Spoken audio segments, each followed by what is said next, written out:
Kami akan terus berjuang agar tuntutan ini bisa dipenuhi oleh rasa keadilan para hakim Mahkamah Konstitusi, para 8 hakim Mahkamah Konstitusi yang tanggal 22 April 2024 nanti akan memberikan keputusannya.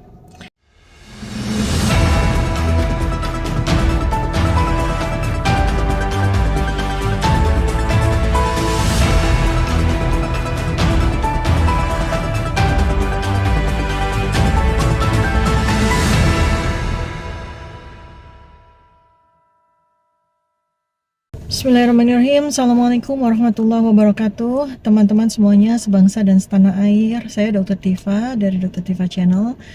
Hari ini tanggal 19 April 2024, hari Jumat, insya Allah barokah. Saya mendapatkan undangan untuk melakukan orasi pada acara demo yang berkaitan dengan keputusan MK yang direncanakan akan diputuskan gugatan dari pasangan calon presiden wakil presiden 01 dan 03 terhadap hasil keputusan MK yang waktu itu sudah dilakukan, dan mereka melakukan gugatan dan akan diputuskan oleh MK tanggal 22 April 2024. Dan hari ini sebetulnya ada rangkaian dari demo yang dilakukan oleh para tokoh dan segenap elemen bangsa yang sudah mereka lakukan bersama-sama dengan kita, dan saya menjadi bagian dari beberapa komunitas dan beberapa kelompok dari tokoh-tokoh nasional yang mana saya menjadi anggota presidiumnya, dan kami sudah melakukan demo ini sejak tanggal 16 April 2024 dan rencananya akan kami teruskan sampai tanggal 22 April 2024. Nah, pada saat saya sedang menunggu giliran saya untuk ke panggung dan untuk melakukan orasi, tiba-tiba ada sebuah suara yang ramai, sebuah suara yang gemuruh, dan ternyata ada sekelompok massa yang kemudian juga membuat panggung dadakan, padahal panggung di Patung Kuda ini ya, kami ada di Patung Kuda yang memang menjadi tempat bagi elemen masyarakat untuk melakukan demo. Tiba-tiba ada panggung dadakan dan dengan suara yang gemuruh juga menjadi tandingan dari panggung yang dibuat oleh para elemen bangsa, di mana pada saat ini sekitar ba'da asyar ya, saya sendiri di lapangan sudah ada sejak ba'da zuhur tadi. Para pendemo melakukan sholat Jumat bersama di halaman dan kemudian dilanjutkan dengan orasi oleh para tokoh. Tapi tiba-tiba sebelum azan asar tiba-tiba muncul suara gemuruh, dan ternyata itu adalah panggung tandingan dan masa tandingan. Kalau kita melihat bahwa masa tandingan yang hadir rata-rata ya, nanti Anda juga bisa lihat di siaran-siaran yang dilakukan oleh para YouTuber dan juga media-media yang sudah merelay juga, masa dari pendemo tandingan itu tampak sekali mereka itu terdiri atas anak-anak kecil, orang-orang yang sepertinya tidak berpendidikan, dari ibu-ibu membawa anak begitu ya. Jadi khas sekali, tipikal sekali sebagai masa tandingan, masa bayaran. Dan selama ini juga kepolisian itu memberikan izin itu hanya kepada satu kelompok saja, dan kelompok dari gerakan rakyat yang saat ini mendukung keputusan MK dan melawan kecurangan yang terjadi pada pemilu tahun 2024 ini sudah mendapatkan izin dari kepolisian itu untuk menjalankan demo di tempat itu. Sehingga ketika kemudian ada masa tandingan, dan saya juga lihat di sebelah kanan saya ini, saya posisi sekarang di mobil mengamankan diri karena sudah ada provokasi pelemparan batu dan pelemparan botol-botol air yang diisi oleh batu. Dan tentu saja situasi itu tidak memungkinkan buat saya untuk terus berada di dekat panggung, makanya saya berdiam di mobil ini. Saya posisi juga dalam kondisi yang stuck juga, tidak bisa keluar karena sebelah kanan saya ini sudah ada rombongan dari polisi dengan mereka sudah siap dengan senjata, dengan mobil-mobil mereka itu ya yang berisikan senjata, dan mereka sudah siap untuk melakukan mungkin pengamanan ya. Tapi memang tadi betul ya bahwa demo yang dilakukan oleh kelompok elemen bangsa yang sebenarnya sudah dijadwalkan dan sudah diberikan izin itu terganggu sekali ya. Memang betul-betul diprovokasi, diganggu karena mereka membuat panggung itu benar-benar persis dekat sekali ya, kurang dari 50 meter, dan masa-masa itu karena bocah-bocah gitu ya, anak-anak kecil gitu, mereka mudah sekali untuk diprovokasi, sehingga panggung yang menjadi panggung resmi yang sudah diizinkan oleh kepolisian itu menjadi sangat terganggu dan tidak kondusif lagi untuk para tokoh melakukan orasi ya.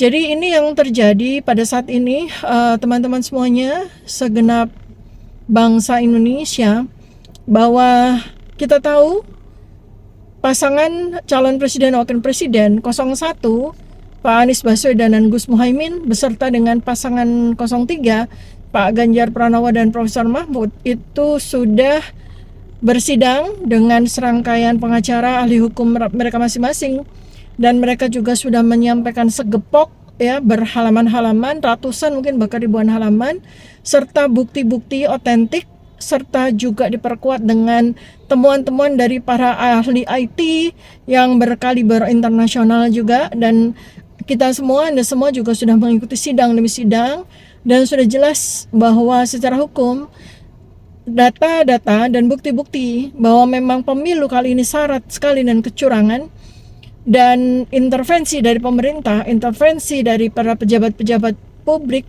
baik dari itu mulai dari presiden, menteri, kemudian gubernur, bupati, sampai ke tingkat paling rendah, tingkat kelurahan, tingkat RT dan sebagainya, itu memang sudah terkumpul dari Sabang sampai Merauke bukti-bukti yang menunjukkan bahwa pemilu kali ini itu syarat sekali dengan kecurangan, ketidakadilan. Di luar dari bukti-bukti bahwa memang terjadi kuyuran dari bansos yang kurang lebih jumlahnya 497 triliun ya, dan kemudian juga banyak sekali bukti-bukti yang sudah menunjukkan bahwa memang ada money politics pada pemilu, dan itu melanggar undang-undang pemilu, dan juga cawe-cawe dari pejabat publik itu juga sudah melakukan pelanggaran terhadap undang-undang pemilu, dan kecurangan itu sudah terlalu banyak, sehingga memang tuntutan dari segenap elemen bangsa untuk menganulir ya, Mahkamah Konstitusi agar menganulir keputusan pemenangan dari Pak Presiden dan Wakil Presiden, dalam hal ini Prabowo Subianto dan Gibran ya, untuk kemudian didiskualifikasi, dan kemudian tuntutan dari paslon 01 dan 03 menyatakan bahwa pemilu sebaiknya diulang. Dan para tokoh-tokoh termasuk saya sendiri juga sudah bersetuju dengan tuntutan kami ini, dan kami akan terus berjuang agar tuntutan ini bisa dipenuhi oleh rasa keadilan para hakim Mahkamah Konstitusi, para 8 hakim Mahkamah Konstitusi yang tanggal 22 April 2024 nanti akan memberikan keputusannya. Dan apabila suara-suara dari rakyat yang diwakili oleh para tokoh bangsa yang berorasi berhari-hari ini dinyatakan sebagai sebuah suara yang dibuktikan, diperkuat dengan data-data yang syah secara hukum, maka menurut hemat saya, hakim-hakim Mahkamah Konstitusi harus mengindahkan suara-suara dari para ahli tersebut, karena tokoh-tokoh, para elemen bangsa diwakili oleh orang-orang yang punya kaliber, kapasitas, dan keahlian yang berkompetensi dalam bidangnya masing-masing, dan semua segenap komponen bangsa saat ini sudah bersuara ya. Jadi ini adalah sebuah suara rakyat yang seharusnya menjadi pertimbangan kuat dari para hakim Mahkamah Konstitusi untuk memberikan keputusan terbaik bagi bangsa ini. Tanggal 22 April 2024 adalah sebuah tanggal yang sangat-sangat krusial, teman-teman semuanya ya.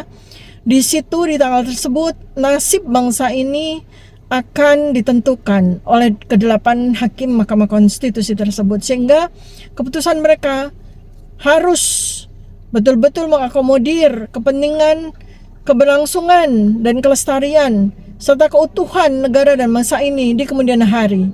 Bukan hanya keputusan yang sangat sederhana terkait dengan keputusan siapa yang menjadi pemenang presiden dan wakil presiden tahun 2024 sampai 2029, tetapi juga merupakan sebuah keputusan yang menjadi titik tolak dari bagaimana keberlangsungan negara ini selanjutnya. Apabila hakim tidak memberikan keputusan yang adil, maka negara ini terancam kehancurannya. Negara ini terancam keberlangsungannya. Kita sudah melihat bahwa kecurangan menjadi dasar dari pemenangan, bahwa ketidakadilan menjadi dasar dari pemenangan, bahwa kezaliman menjadi dasar dari pemenangan, maka kepemimpinan yang dipegang oleh orang-orang, oleh pihak-pihak yang melakukan kecurangan secara terstruktur, sistematik dan masif, dan sudah banyak sekali bukti-bukti yang sebetulnya tidak bisa dibantah, maka keputusan ini betul-betul akan mencederai dari keputusan yang seharusnya diberikan seadil-adilnya oleh para hakim Mahkamah Konstitusi itu. Saya mengkhawatirkan bahwa keputusan tanggal 22 April 2024 itu memiliki potensi untuk mencederai keadilan. Karena itu maka saya mengajak kepada seluruh rakyat Indonesia, mari pakai akal sehat kita, pakai hati nurani kita untuk mencerna, untuk menghikmati proses pemilu yang syarat sekali dengan kecurangan ini. Apakah kita rela? Apakah kita mau? Apakah kita bersedia dipimpin oleh pemimpin negara, oleh presiden dan wakil presiden yang sejak awal dari proses pemilu ini berlangsung sudah syarat dengan manipulasi, syarat dengan nepotisme, syarat dengan kolusi, dan syarat dengan kecurangan, dan berpotensi untuk dilakukannya korupsi yang luar biasa besar, melibatkan nilai rupiah 497 triliun, yang itu jumlah yang terlalu besar untuk sebuah kemenangan yang curang. Dan keputusan ini seandainya memang diambil akan menjadi sebuah sejarah yang terburuk bagi keberlangsungan bangsa dan negara ini. Menjadi sebuah sejarah yang tercatat dengan amat sangat buruk bagi keberlangsungan bangsa dan negara ini. Menjadi catatan yang amat sangat hitam bagi keberlangsungan bangsa dan negara ini.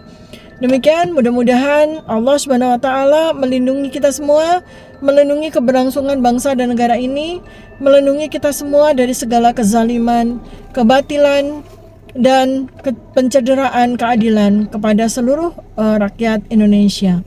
Terima kasih. Mudah-mudahan kawan-kawan yang saat ini masih bertahan di panggung, para tokoh-tokoh yang sedang melakukan orasi, mendapatkan perlindungan, mendapatkan keselamatan, dilindungi dari segala bahaya dan malapetaka.